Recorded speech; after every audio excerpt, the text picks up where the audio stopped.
Before we finish, I wanted to ask you about one other potential flashpoint that Labour might find themselves having to deal with, which is China and Taiwan. At the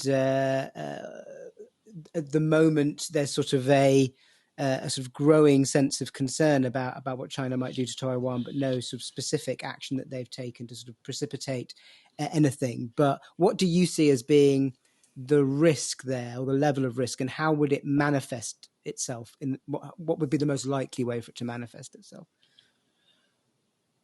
The thing about Taiwan is, in part, it's in the hand of the Taiwanese, that if they stick with the status quo, in which they still accept in principle, if not very much in practice, that it's all one country that happens to have been divided in the late 1940s, then that doesn't trigger a crisis. If they said, we're now independent, completely independent from China, President Xi would be almost required to act.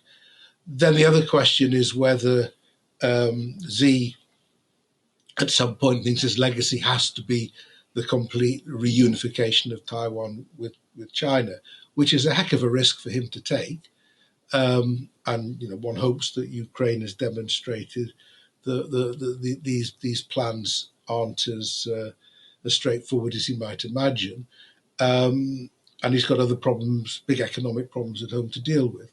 So I think the most likely trigger would be a change in Chinese policy. I think the Taiwanese understand exactly their situation. There's limits to what we could do. The thing is, if the crisis emerged, it would probably emerge as a blockade in the first instance.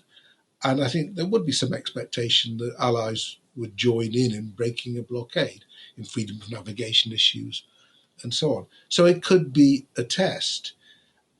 There's an assumption that this test might come earlier with Trump than if we stay with Biden, who's been trying, I think, to sort of calm down relations on the security side with China while still pressing on the economic side. But Trump, who has got no interest in wars, really has an interest in high tariffs. So you'd have, I think people underestimate the risks of major trade wars with Trump, which have big knock-on effects. That, I think, would be as much of a test as the security side.